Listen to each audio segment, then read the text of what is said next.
Hi, everybody. I'm Ed. And I'm Barb. And I just got sat down. Hey, thanks for tuning in tonight. Welcome to the ARTyRV Studio channel. Tonight we're doing a Q&A. We have a glass chat. Ed's going to do a glass demo, and we have a lot of people here tonight. Everyone's here. It's cold. Everybody, nobody's outside, I hope, in their studios. Welcome to all our new viewers, our regulars, our subscribers, our members. Welcome, everyone. We really appreciate y'all being here, and we have a huge crowd tonight, so we'll try to get to everyone's questions. But first, we want to tell the viewers that don't know who we are, and what we do. Well, she's Barbara. I'm Barbara. And I'm Ed. And we've been working together for about 39 years. I think it's about 39 years. No, we've been together 39 years. We've been working together 38. Yeah. 38. Officially working together about 35 years. Yes. Yeah. And so, we've been doing stained glass. We do blown glass. And we do public art. And we have a website. We also have a bricks and mortar store. We teach classes on site. We do. And we have all kinds of free tutorials online.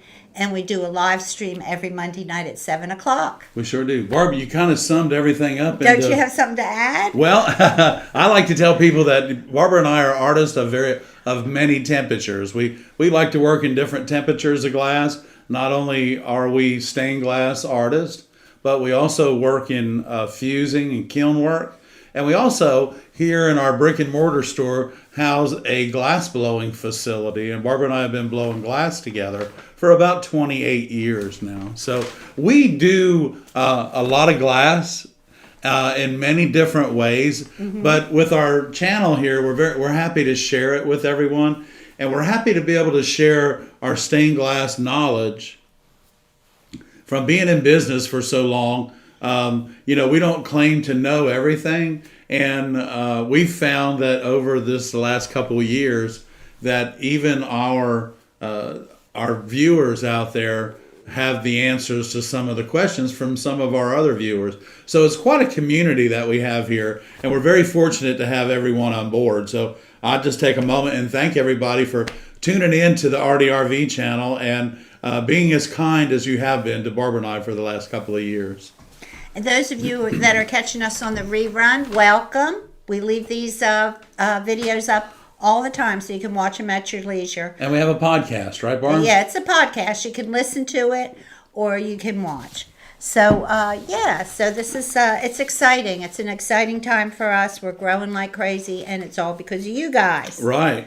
So, hey, this weekend, matter of fact, yesterday at lunchtime, we hit 23,000 subscribers. Today at lunchtime, we hit 23,173 subscribers.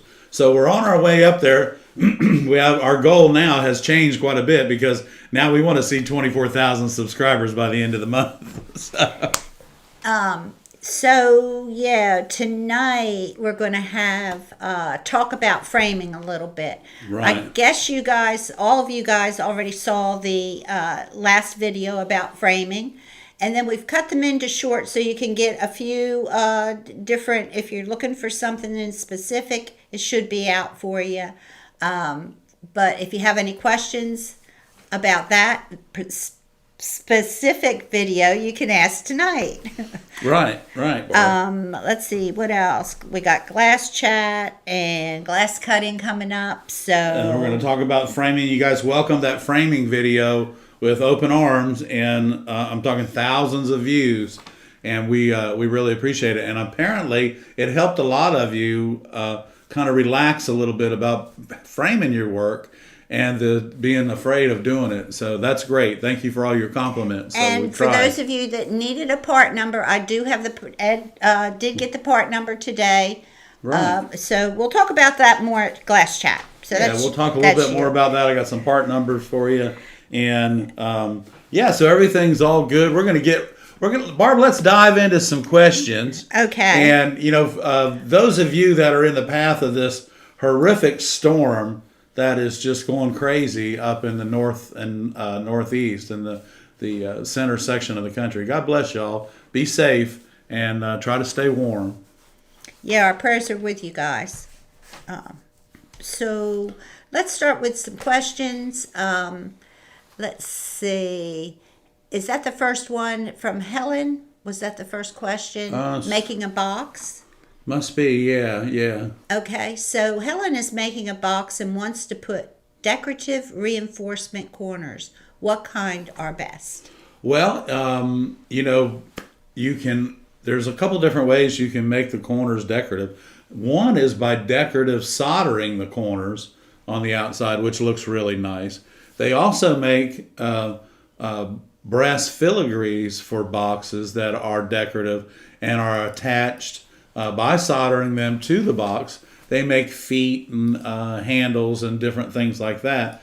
But I think the decorative, to add a personal touch from you, I think the decorative soldering, if you've tried it before, you probably are probably pretty good at it, and it does make a nice look. If not, Barbara's got the first half of her decorative soldering video up, and that may answer some of your questions if you're trying to decorative solder that box.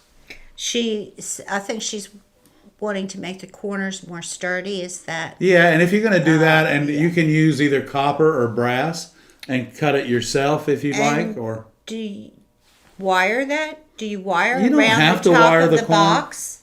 Well, you can. Some people do. Yeah, some people do wire around the top of the box.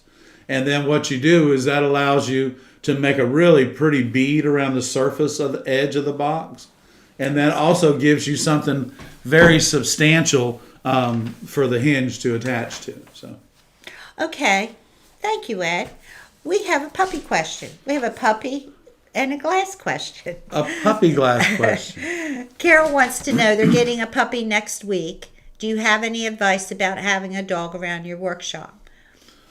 When we first got a puppy, when we had a puppy, we kept her, in her little.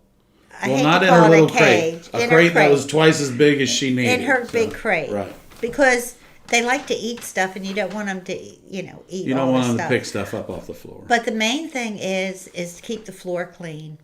Yeah. And keep them away from put the trash cans up. Yeah, trash cans up, and eventually what will happen is they'll come to work with you, and if you'll get them in a routine, they may have a snack when they come in after they use the bathroom, and then they'll maybe go lay by the front door in the sun. Mary loves laying in the sun from about 11:30 till 2:30 or 3 o'clock. Most of the time we're late going to lunch because she's sleeping in front of the door. So, yeah. But yeah, do that. And something really simple, and Barbara has taught me this with Mary, is when we talk normal to a dog, that's like screaming. Okay, so if you want your dog to do something, just whisper to him or her softly. Don't yell at the dog. And gently. And you know what? A lot of times they'll do it. Once it runs through their head. And it's really, it amazed me. Mary does it all the time. And now, she's in her routine now where she has to come see me every morning in the bed rather than on the floor. So, yeah. Anyway, you're going to love having a dog around the shop. You're going to have fun. If you do put your dog in a crate, please put it in a crate that's too big, way too big for it. And I'm sure they know how that. I know it, but crates. They're really good though for dogs when they're puppies. It'll protect them while they're a puppy because they get into everything. Yeah, it'll keep them safe. So you don't want them. You don't know what they're going to find. Yeah, I found they like to find all the little things that you can't find. And the vacuum cleaner can't even find it. Like the pen you've been looking for forever. They'll find it. Or the pencil. The first thing Mary takes off a pencil is the eraser. Because she's not going to erase anything. Okay, Barb, let's get another one going on here. Okay, I'm trying to look for a question. Good luck with that puppy, though. You're going to have fun. Yeah, let us know. Send us some pictures and stuff. Okay. I've seen that. And it just warms my heart. And let us know what kind it is and how big it is, because Mary's growing out of some clothes. We've got people here from all over. Okay. Help me find a question. Okay. Mary Ann Owens, my soldering tips are on the way. Oh, goody, Mary Ann. I'm glad. Yeah, Sunshine was a big help. she Good. had a weller and she had the big 1/4-inch tip on it and she needed to know what she needed to use.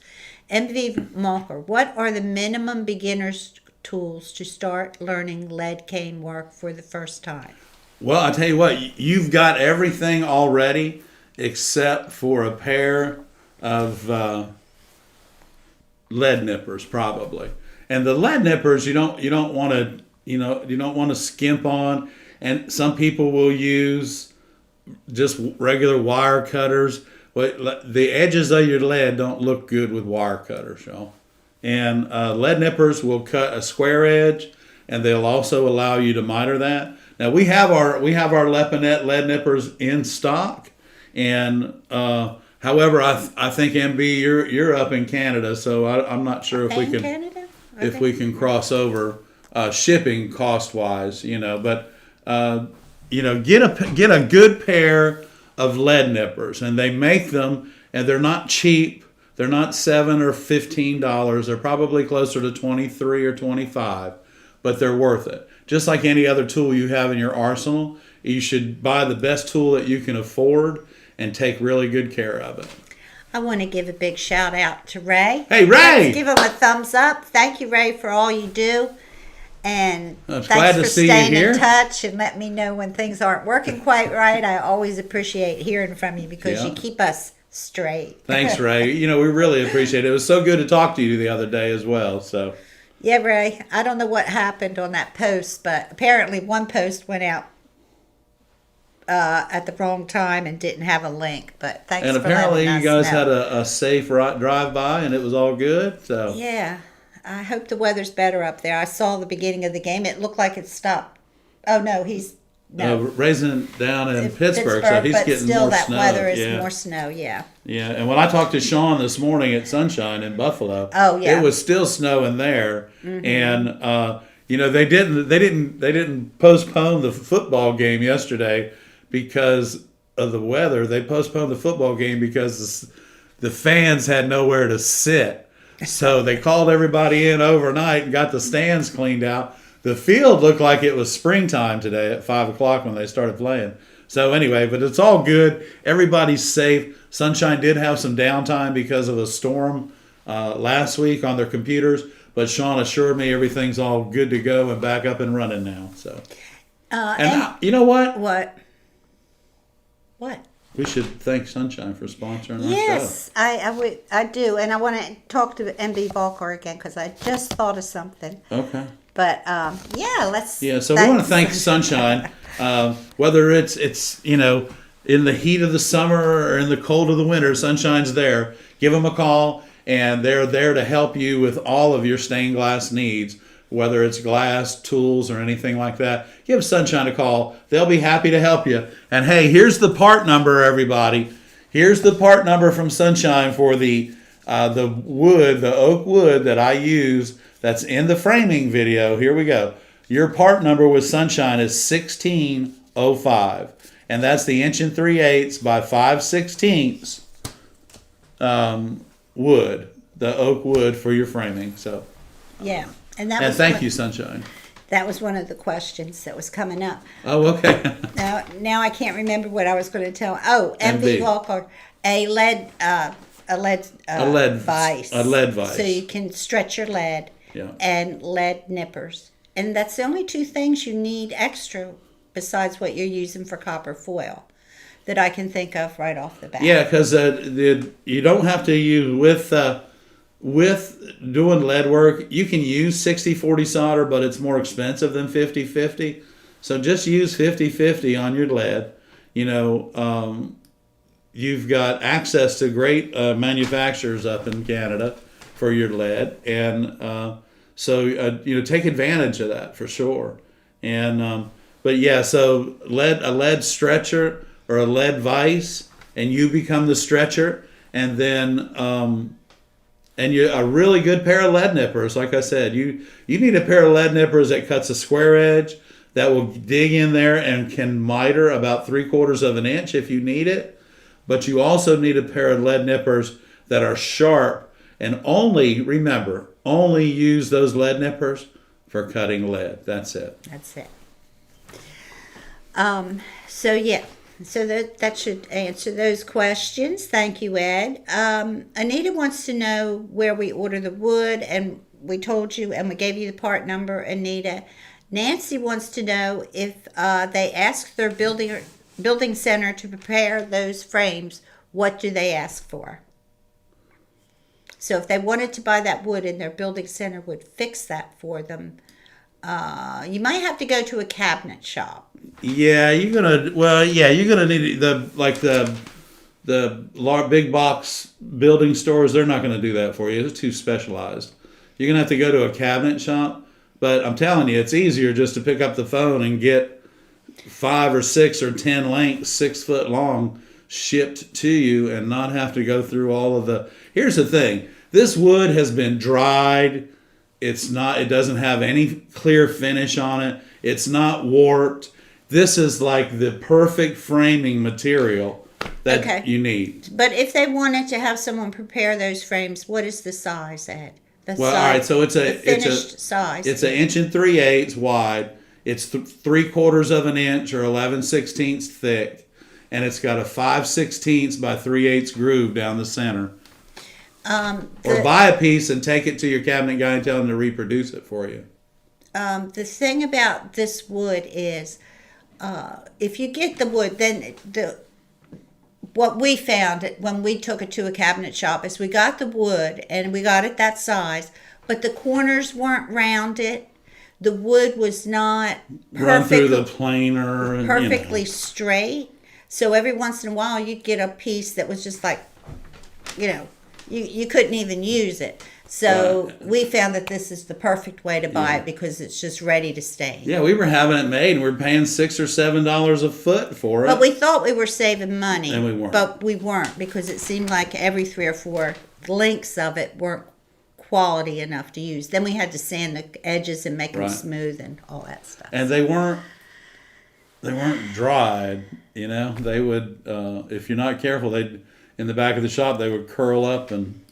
Yeah. So these are all ready to go, and it's okay to see if you could find somebody to make it, but make sure they're making it out of wood that's been dried already and doesn't have any moisture in it, because the worst thing you can do is put it around your stained glass and then have everything twist up and it'll start breaking stuff. That's why I say a cabinet shop, because they're more likely to know exactly what you're talking about. Yeah, they will. No, they probably have the humidity that you need and everything, so. Kareem wants to know, for a large interior only glass piece, 29 by 7 foot, could I sandwich them in between 2 pieces of clear glass in lieu of having to use rebar supports? Well, you can, but here's the deal.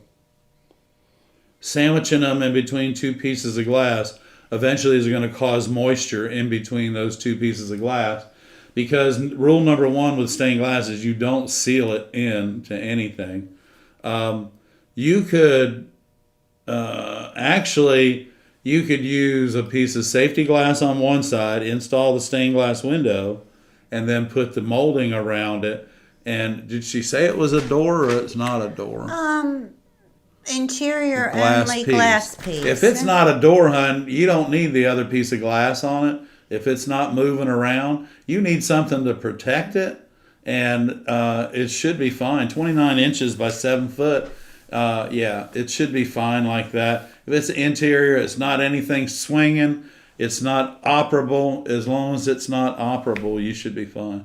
And use a rigid enough piece of tempered safety glass, like 3/16. And then, so you don't get any rattle. Corrine says she's having a hard time finding a lead cane stretcher. Yeah, we are too. Just use a lead vise and a friend. Yeah, use a lead vise and a pair. Yeah, and actually your grousing pliers, you can put the lead in the lead vise, and you don't have to stretch it very far, Corrine. All you have to do is go 1, 2, and that's it. Stretch it about 2 to 3 inches. And that'll give you what you need, hon. And just to be very careful, I have picked myself up off the floor more than once stretching lead like that. But the thing about the Stanton stretcher is nobody's picked it up yet. I'm afraid it's probably out of everybody's price. The patent is out of everybody's price range to start manufacturing it.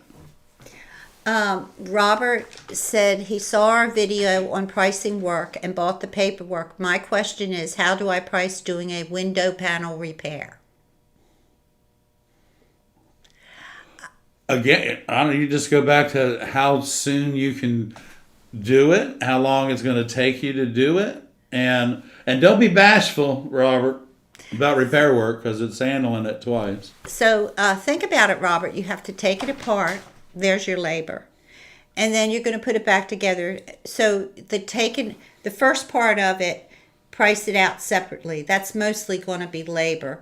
Then figure your glass cost and putting it together just like you would a regular window. And if it's a lead cane window, you can't just putty that part because it's going to look different. You need to reglaze the whole window and finish everything and make it look. So yeah, it's a repair work is.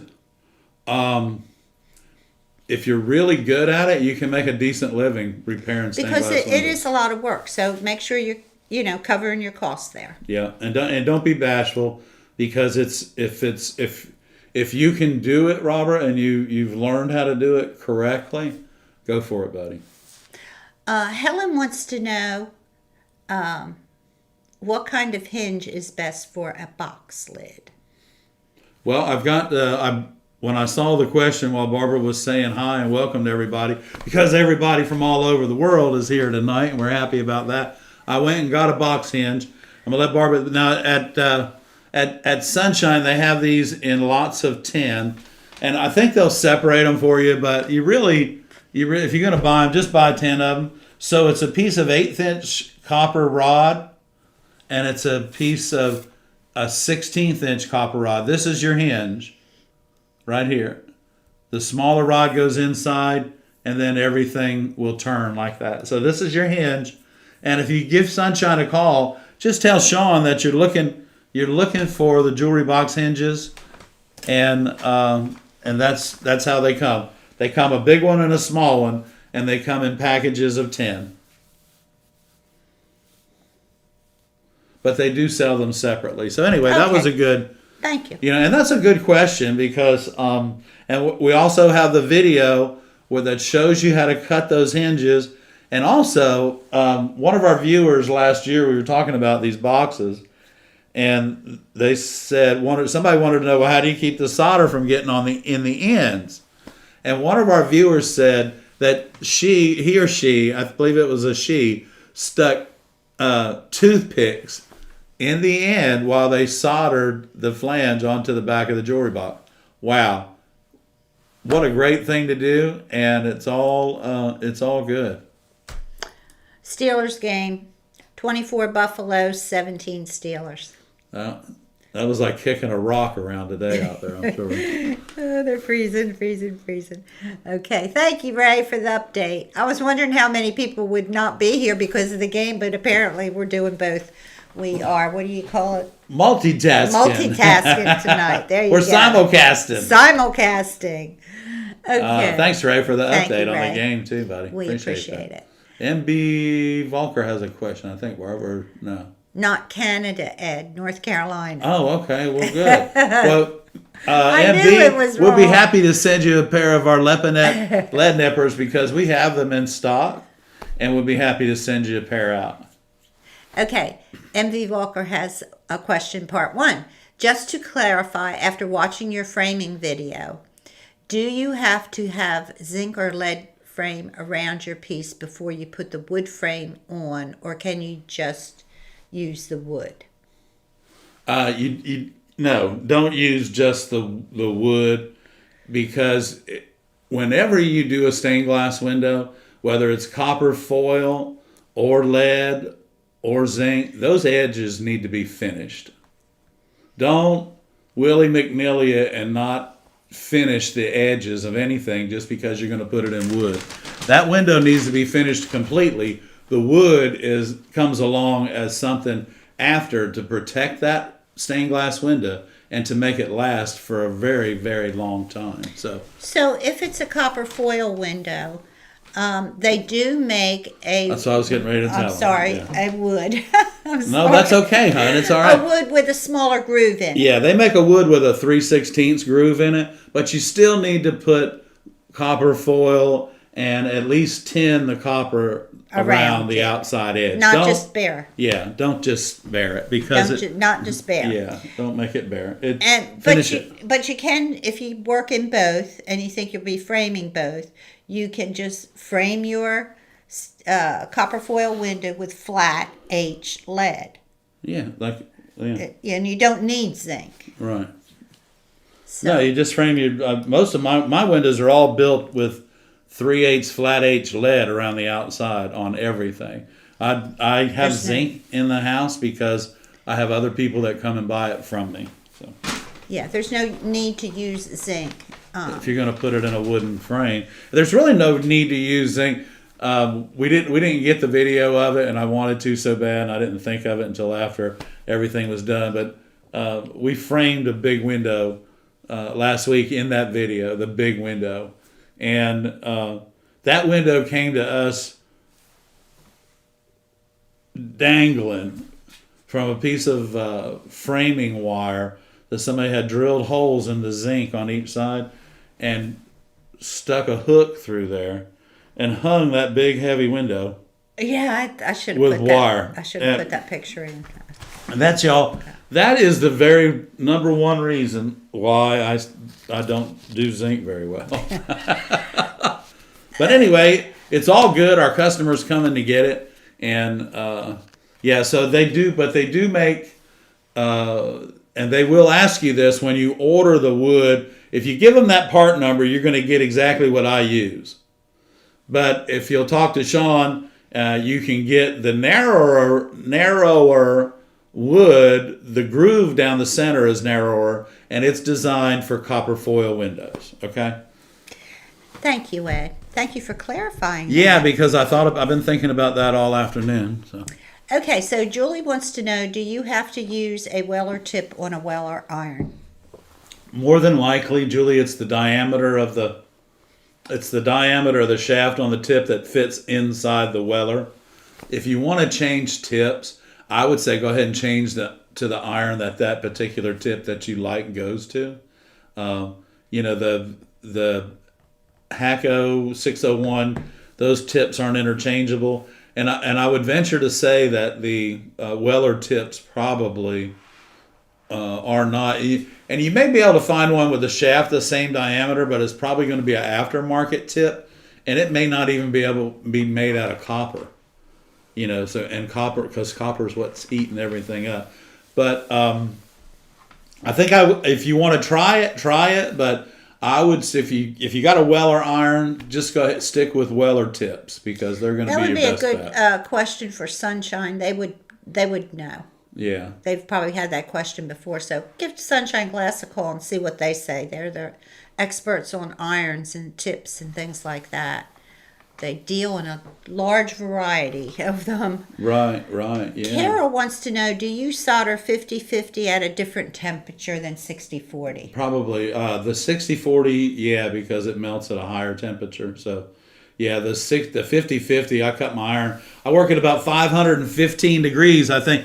According to the thermometer that was, the handheld thermometer that was sent to us, I work at about 515 to 525 degrees with lead, which is number 7 on my rheostat. Now, your rheostat's probably going to be a little bit different, but, it's all good.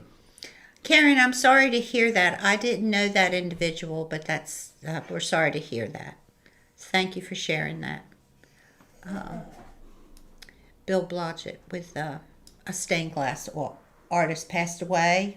Oh, I'm sorry to hear that.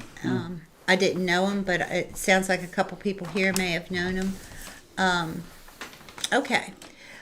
Let's see here. No. Larry Freshwater. Hi, Larry. Haven't heard Larry. from you in a while. Did you ever use round bar instead of rebar for aesthetic purposes? I have not used round bar. I've removed a ton of round bar, and it does. Sometimes it looks a little better, but I just prefer the the very low profile of the steel bar on the flat steel bar. The round bar, aesthetically, you have to tie the copper wire and twist it around it. That it's okay on old windows or if you're restoring something, but I would just prefer to solder the flat stock tinned bars, top and bottom, across there, and just look at that very small profile. But I mean, when they're on a window, they should go back on a window. It just takes a little bit more time and a little bit more copper wire to do it. Kat, thank you, Ed. Kat St. Jane, I want to send you a pic to explain the technique that was used. Do I just email it to you? Yes, you can email it to us. And you have my email, correct? You can send it. The best place to send it would be to Viewer Showcase. No, that might you would get that mixed up. Mm-hmm. You can send it to barb@conwayglass.com. And that'd be a good place to send it. Okay, don't know what that is. Let's see here. I want to send you a pic so you can explain the technique. Yeah, go ahead and send it. I'll probably regret giving my email address out, but there you go, people. Yeah. Doing repairs, I would figure the hours with 2 hours minimum plus materials used. Yeah. Yeah, we always do 2 We have a hours minimum. Yeah, we have a $75 minimum on repairs. And then you'll know how good, much they Jules. really like that piece. Yeah, because I mean it's, you all know.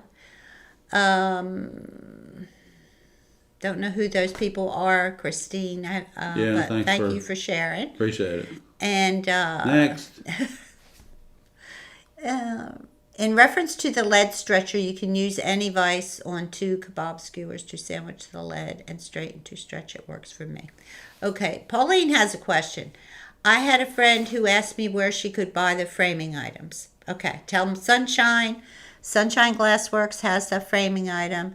The part number is 1605 for the wide groove. Right. And Home Depot has the 12-inch DeWalt miter saw. On sale this week for $3.99, actually. I was thinking about that. I told Barbara the other day that the 12-inch miter saw that I use when we're putting in shower doors, I was using to do the wood the other day on those frames in that video. I paid like almost $700 for that saw 15 years ago. Carol R. wants to know, what is the purpose of stretching the lead? Well, you're just activating the molecules, and eventually it's gonna stretch anyway from heat and gravity and everything else. So what you're doing, and if you'll notice when you pick up a piece of lead, a 6-foot piece of lead, like this, and you hold your fingers out like that, before it's stretched, it'll fold down over your fingers. If you'll put it in the lead vise and stretch it and hold it in the same place, it won't fold over your fingers. So what it does is it activates the molecules that are inside the lead itself and allows you to work with a stiffer product. And I think it makes it more pliable once you stretch it too. So. And makes it stronger. It makes it much stronger and definitely straighter. Okay. Yeah, the other thing, the one main thing that everybody stretches their lead for, is because they don't keep it in boxes and it's all twisted up and looks ugly. And you got to stretch it to straighten it. Okay. What, are you sleeping? No, I just see all these people here. It makes me so happy. I know, it's awesome. Okay. Peggy said she just wanted to thank us for our videos and the live chat. And where can she find the small running pliers? They're on our site. We have the Lepinette runners in stock. We have the Lepinette running pliers, the Lepinette grousing pliers, and the Lepinette lead nippers. The 3 pair are on sale for $74.95, Barb. Yeah, including shipping. All 3 are on sale. That's conwayglass.com. And go to tools, right? Tools. So you'll go to shopping, and then they'll have ornaments and then tools. Go into the tools. It's in there. B. Volker said, thanks for the framing advice. And you know, It's Barb, exactly what I they really need. had no idea how everybody wanted to learn how to frame their work, but you know, I thought about it, and we talk about it all the time, and everybody was probably like, well, if you're going to talk about it, how about show it to us? Okay. Yeah, I mean, over and over and over again, we talk about it, and we did do a video on it. But, you know, every time you do a video, there's always something that you've left out. So we hope we covered everything, and we'll do another one if we haven't. So, but ask us any questions. We'll be happy to answer. We will. Let's see. Working with a rheostat with 60/40, what number is yours on? You know what? Here's the thing, Marianne. It depends on the atmosphere where you're working and everything. Usually, most of everything that I do is done between 7 and 8. You know, so it might be a high 6 for a 50-50, and it may be 7.5. But if it's 20 degrees outside, like it's going to be tomorrow morning, and if I need to solder in the morning, in the front, it's probably going to be more like an 8.5. For 60/40, it's going to have to get hot, because the atmosphere, the air, the ambient air temperature, everything, all of those things come into play when you're working with your soldering iron and your rheostat. Right, Barn? Mm-hmm. That is exactly right. Okay. All right. Christine said she'd like to thank whoever gifted them a month's membership. Oh, that would be Scott Veers. Scott Veers. That would be Scott Veers. Scott, if you're watching, thank you very much. Scott gifted 5 of our viewers a free membership, and so that was very thoughtful And kind. and yeah. kind of him. So we do thank him, and I hope you're enjoying your membership. Members get to see the videos first. We release them. When we release them, they get to see them about a day before.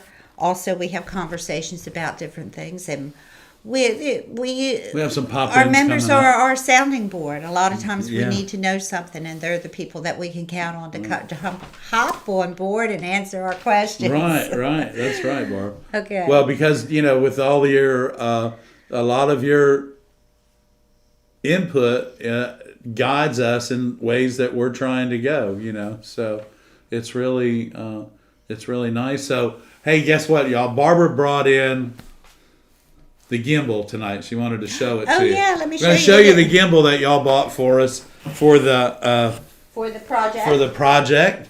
And so we got it, and we want to show it to you. So here it is, y'all. This is here awesome. it is, y'all. And let's see. I don't know if we could, let's see. You'll have to put it over this way. Barbara. Over this way. Okay. So this is the gimbal, y'all. this is the gimbal. I don't know how to use it. But we're learning. I'm learning how to use it. Let's turn it on. That's what you have to do first. You have to turn it on. Now, she didn't do that. It's all the motors. These little orange things are all motors. So right now, this is really cool, and I'll show you this. And this is all I show. I don't want to bore you too much, but this is kind of cool. So remember, this has a gyro in it. So no matter what we do with it, everything's still. Okay, it's pretty so cool. This is cool. This will take a picture of the room. You know how you want to take a picture that goes all the way around the There you room. Okay?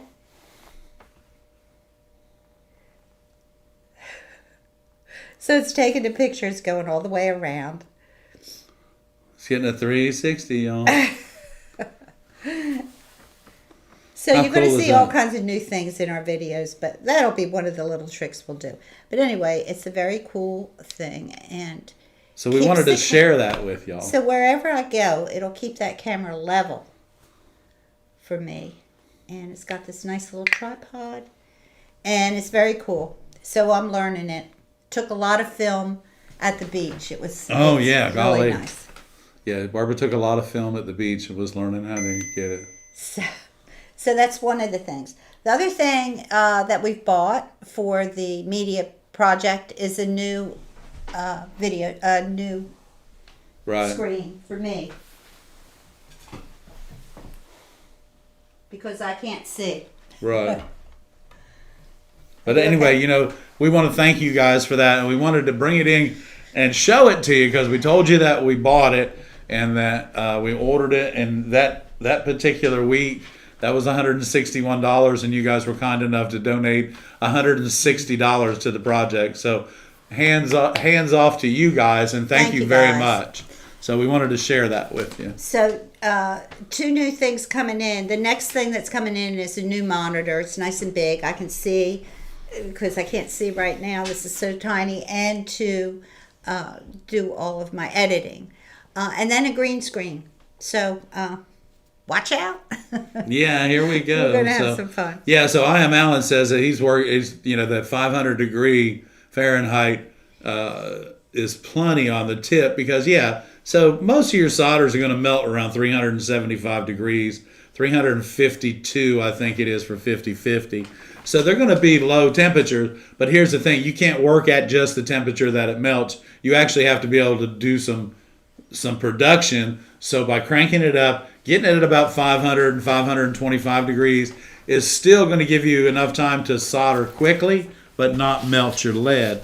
And I always recommend using a rheostat. MB Volker, go to conwayglass.com, go to the ARTyRV information. You'll see it. It'll say ARTyRV on the information. Go to that page and scroll down, and it'll say tools. It'll have a tools little block that says our tools, and it should take you there. If not, let me know. I'll give you the link that takes you right to the pliers. You want the lead nippers. Yeah, you want the lead nippers. Okay. Same way with the small pliers. We have those on our page as well. Maureen said she ordered her framing wood today. Yay. Y'all, all it is about a little simple little tools that you can do. And the miter is so important. It's so important. And it just makes your work look good. And you know what? When you hand it to your customer, you hand them a little baggie with some screw eyes in it, then it's theirs. They can do whatever they want to it or with it. And you don't have to worry about it falling apart, bending, sagging, drooping. None of that stuff. Carol, don't worry. We're not going to use the green screen for lives, and we're not going to use it for videos. We got something else in mind for it. Yeah, so we got it'll be something different. Yeah. So no, we're all about real, hon. I promise. It'll still be real. Yeah, we're real. Okay, Martha wants to know, when you stain a wooden frame, do you do it before or after the? If you're gonna do anything to the framing wood, when you get it, paint it or stain it prior to installing your stained glass window. Go ahead and make the frame so that all your cuts are done, and anything that happens with the wood can be stained as well. So build your frame, cut your wood, then put your frame sand. It's already sanded. Really, all you need to do is stain it or paint it, and then put your window inside of it. So, and remember, this wood, y'all, this oak is so nice. Even the few knots that you see in it are beautiful. Does that make any sense? You better believe it does. Because I had a customer the other day say, "I'd like you to use that knot, please. I like that." Does that fit? Go figure. Okay, so let's see. Martha asks, she's already answered that. Pauline wanted to know if you used your new tool that I sent you. Not yet, but I've got some stuff coming up. We're working on a long video. We did 11 minutes of it today, and we're going to finish it out tomorrow afternoon. So, y'all, we're doing a video on finishing lead cane windows and finishing copper foil. But the first one that's going to come out is about lead cane. So we're trying to get y'all ready. We got some exciting things coming up, so stay tuned. And we're still doing all of our work, y'all. So we got some things to share with you. Mary loved her treats, Pauline. Mary loved her treats, huh? So thank you. She says, "Whoa." She's being awfully good tonight. She's right on your foot, right there. I don't know why she's being so good. She's a baby because she ate. Hey, y'all, I told you, if she'll pay attention and do what I tell her before we leave the house and eat, this is what we get. Okay. All right, Ed, you need to do a glass chat. We are. We're going to share So I realized something that I didn't really stress on in the video, in the framing video, Barb, was how do you get those measurements that you need to cut that miter? And I thought about it, and I'm not sure that I shared that with them. You didn't share it Put my little with cheat sheet here, and get us a close up. And, Okay, let me get you a close-up. Okay, so this is what I've done. I've done this in the past, and I keep these blocks, and they're quite old. I'm going to put these blocks right here, just like that. Okay, so that's 2 corners, and if I put these together, that becomes my frame. Okay, so the way that I get my measurements, and I always measure to the long point, and the long point is this point. Not that this is the short point, this is the long point. If you measure to the long point, your chances of screwing up your frame are 0, okay? So just remember that. So we're going to pretend this piece of glass, well, it will have some lead on it. So here we go. Okay, so this is my stained glass window. Man, that is gorgeous. It's gorgeous. But what I need to do now is I need to build a frame for my customer. So I'm going to slide this off the edge of the table, and I'm going to pick this up, and I'm going to put my frame, my little corner there, and my little corner there. Okay, you see that? Now, my long point, what's my... Your shirt, what is it? It's wet newspaper on a molten piece of glass. Okay. So my long point is here and here, and my measurement to that is going to be 9 13/16, y'all. 9 13/16, just like that. And you know what I do, because you don't want these to fit so tight that you don't have any kind of play in it. So you want a little bit of room for expansion, so I add 1/16 of an inch, not subtract, add. So we're going to make this right here 10 7/8, and that's going to give me a 1/16 of an inch to play around with. And then when I'm done with that side, I'm just going to slide the other end off the table, just like that. And I'm going to measure for my long point again, and I'm going to add 1/16. This is going to be 11 5/16. So I need 2 pieces of wood, y'all, 11 5/16, and 2 pieces of wood, that's going to be 10 7/8. And this will give us exactly what we need. Now, whether this is 3/8 flat H lead, like this, like I'm showing you here, or if it's zinc, either one fits down inside of this. This is the zinc. And if you look at this, the pocket on this piece of wood is 3/8 of an inch deep. See that? 3/8 of an inch deep and 5/16 of an inch wide. So remember, if you're going to use the wooden frame, you always want to flat solder your outside joints. Same way with your solder and your copper foil. You don't need a big bead coming into the border because you're going to have a frame going into that. So I hope that helps you all out as far as measuring, because you don't want to mess up the wood just because you're not sure about how to measure it. Okay, Mimi said you had her until you started with the math, and Magali said, oh my God, me too, that's why I have a husband. Smart ladies. What in the world? Okay. Okay, I'm girls. with you, Magali. Okay, girls. But I'll help you if you need help. So we're here to help. we're here to help. Yeah, I mean, Ed's here to help with the math. yeah, Okay. y'all. But that will simplify it. Once you get, once you see it, Yeah, once you do it one time, you're You'll like, get it. oh You'll be like, man, oh, why? why haven't I been doing this? Actually, it's a lot easier than doing the math if you do it that way. Right. You don't really need to do the math. All you need to Right. do is measure it. These little corners right here, save you technically from doing the math. Otherwise, you have to measure the width of your window, and then you have to deduct what? 13/16. There you go. There's your math for you. We don't need that. We don't need that tonight. So I wanted to share. I'm going to share something else with everybody for the glass chat. I just want to show you. I want to share this this cutter that I've got from Silversmith, and I really like it. And I cut a bunch of straight edges with it the other week, and I'm pretty sure that this is what this cutter is designed for, is for doing straight edges. So if Barbara will get me a close-up here, I'm going to make sure I got my Silversmiths.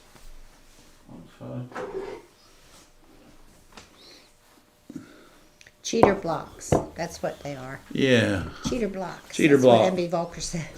So this is it doesn't matter. You call them anything you want. Call them help. That's what. So this is the Silversmith 2000, y'all. And I like it for two things. I like it because it fits really nice in my hand, and it has a nice little index finger rest, and it cuts shapes like nobody's business. So we take our Silversmiths, and remember, make sure you got your pads on right, and we'll just take and squeeze that out just like that. But if you'll listen to this,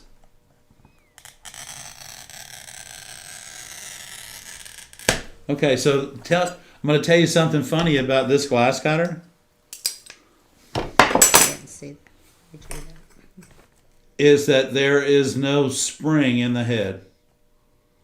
Okay? So this is a cutter for someone that already knows their pressure, and they don't need to be told what pressure to use. So what we're going to do here is, because I was telling somebody earlier, last week, the amount of pressure that you should be putting on your glass cutter from start to finish is when you put the cutter head down on the glass and you push the handle down and it depresses the head onto that spring, that's your pressure. So I'm going to try that. I'm going to set it right here. I'm going to show Barbara. I'm going to push down on the spring. Ready? It's on the spring.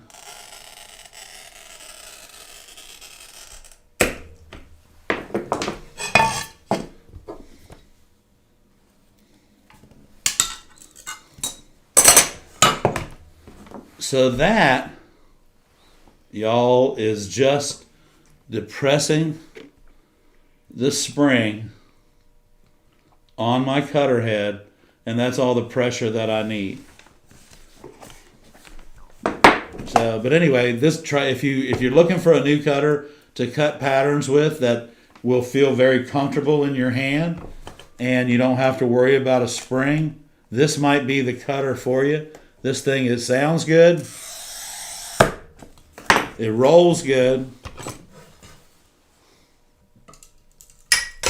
And it's actually fairly inexpensive as far as cutters go. It's right in line with everybody else.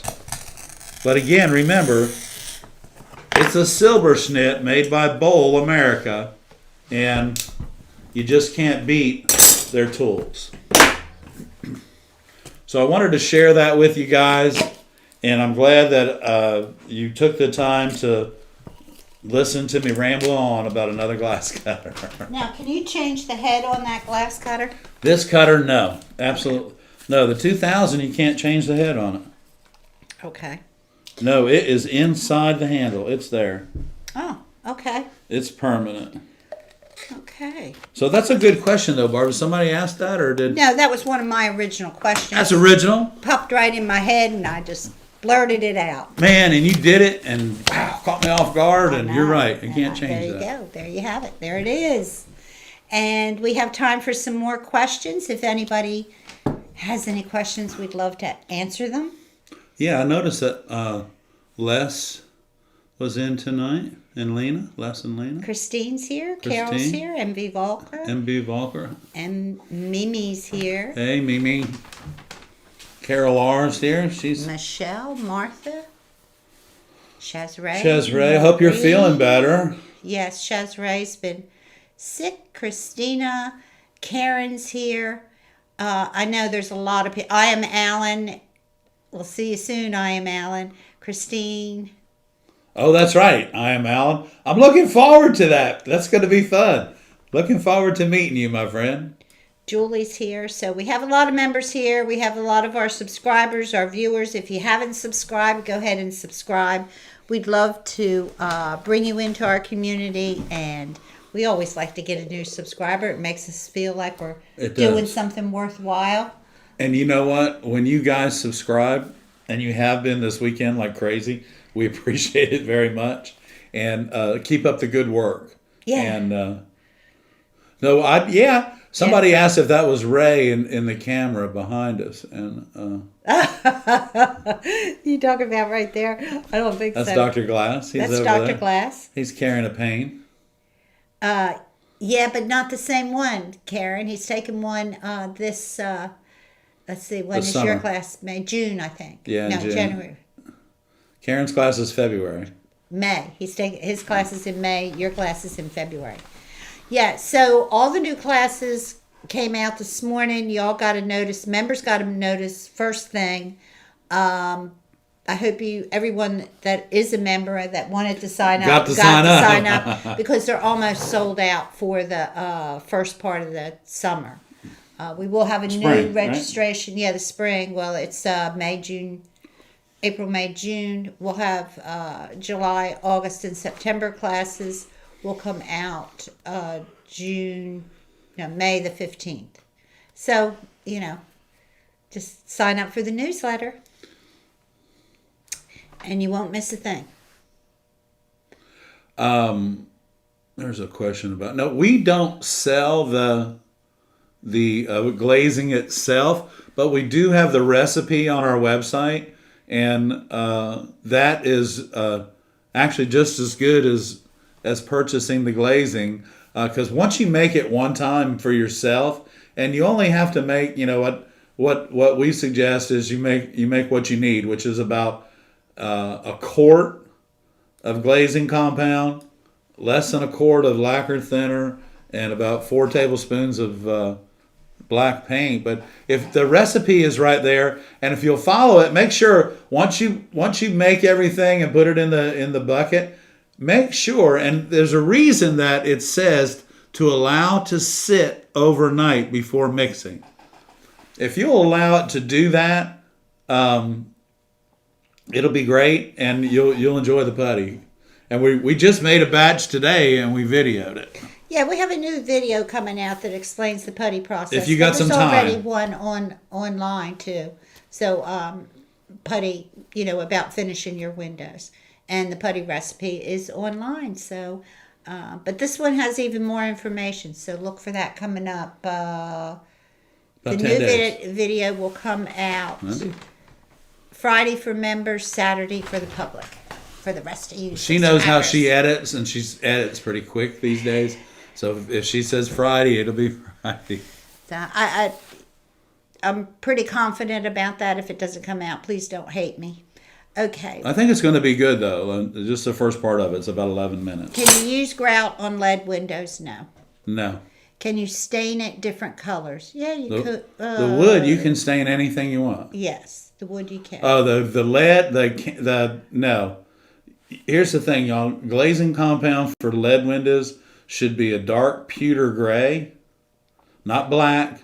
It should be a pewter gray, not white, but a pewter gray. Now, if you want to make your putty purple, I tell you a story now. Go right ahead. Instead of one time Don't let us hold you back. I was making glazing compound, and instead of putting black in it, I put blue in it, and it made blue glaze, like midnight blue, but it was blue. I knew it was blue, but Customer didn't. Thank goodness. Did you fix it? Yeah, I mean, I had to fix it, but man, what a. So yeah, I mean, if you want to do that, just remember it's going to show up. I'm not going to promise it's I'm not going to promise it's going to look good, but yeah, it's going to show up. Can you use? No, you can't use grout on windows. Here's the thing about grout: it's going to scratch the glass all to pieces anyway. Scratch your glass. Yeah. Shermer said they just subscribed, found while searching for soldering the other day, and the video did help. Yeah, I think I saw your comment. We appreciate thanks that. for all the great comments this week, guys. Really, really doing a good job for us. You just keep us inspired. Question: when designing a piece, is it weaker if you don't have a lot of solder points or on the edges? Do what now? Does it make it, when designing a piece, is it weaker if you don't have a lot of solder points on the edges? No, not necessarily. But here's the thing: if when you guys go out somewhere, and this is me, okay? If I go somewhere, I walk into a church or I walk into a building or anything, I'm always looking at the architectural integrity of what's going on in the building. And like if I walk into a church, I look at the windows. And if you look at windows in churches, y'all, you'll see what holds those windows up are the borders. And if you look at the borders in church windows, there are no hinge joints, y'all. None whatsoever. Nothing is straight across from each other. Everything's offset. And it walks all the way around the window, and it does that for thousands of windows that I've looked at over the last 50 years or so. And so those, when you're putting your window together, you really should keep in mind not to give yourself any hinge joints. And finishing the window entirely is very important. Okay, thank you, Ed, for all your information tonight. I don't know if it was any good or not. And thank you, everyone, for being here. Magali said, can you make a video on hinge joints and the wrong and right way to design a stained glass? We just did one in the framing thing. The framing video, y'all, the New England Patriot stained glass window. You want to see a perfect...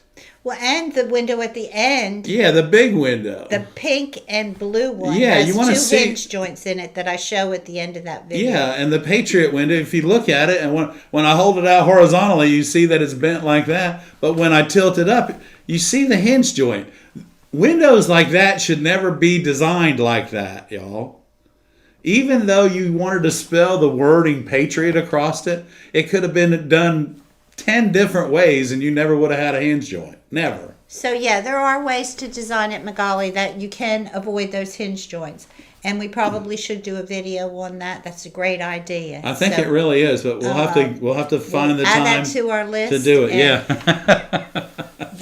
Yeah. Stained glass artists out there, that's something that you really need to be aware of when you start going bigger. It doesn't matter on a little sun catcher so much because it's not. Yeah, anything 12 by 12, don't even worry about it. Or but even once you start getting something that's going to sit substantial, yeah. Yeah, think about it. Think about it. Yeah, okay. You want to think about it. Okay, guys. Thank you for your suggestions and your knowledge and your enthusiasm. Yeah, and thank you, Magali, for the tip on the video. Here's the thing, y'all. We get so much stuff that comes in every day that really, if we just stopped and made a video of that, it would probably, but we wouldn't get any other work done. So we're trying to keep up with what you guys are asking for, and also give you the really good part of our time. So thank you all so much. Magali says there's a lot of confusion about hinge joints. Yeah, I hear it all the time, people talking about hinge joints on sun catchers. I'm like, what the heck? Don't worry about it. But anyway, yeah, let's talk about that some more. Y'all realize a hinge joint is where two straight joints come together and allows the window to do this. Fold over. Fold over. If you take a hinge joint and you do this, okay, you do that. You offset those lines. You eliminate the hinge joint. Well, anyway, that you can't see two fingers. You see two fingers right there? Those are not how you do it. There's not a hinge joint and there's a hinge joint. There's not. They need better explanation. Okay, guys, we got to go. I have a premonition somebody's going to bring something in tomorrow who's going to have a hinge joint. We could take pictures of all the repairs that come in. Probably 90% of them have a hinge joint and zinc around the outside edge. So there you go. Okay, we're going to leave and go. I don't know what we're going to do. I don't know. Joyce, thanks for tuning in tonight. Ray, thank you, buddy. I'm glad everything went well. You guys are safe, and it's all good. Thank you for everyone tuning in. Those of you watching this on the rerun, join us live on Monday nights at 7 p.m. And if you get a chance to subscribe and you haven't, go ahead and subscribe. That's right. And if you'd like to join the ARTyRV Fan Club, you can do that too. Donate to our project for our new YouTube studio, you can do that as well. Oh, we did have some people wanting to donate to the project. That's the ARTyRV Media Project, and it's supported by the South Carolina Arts Commission. If you'd like to send a check to support that project, just make the check payable to me, Barbara Streeter. Put on there ARTyRV Media Project. I have to pay taxes on that money, y'all. Yeah, so it's not a free, it's not a gimme thing. It's not a free gift to me, so yeah. it all goes to the project. So we appreciate that, and thank you guys so much, and we will see you next Monday night at 7 o'clock, We'll see you not then. before. Thank you. Yeah, if not before, tune in.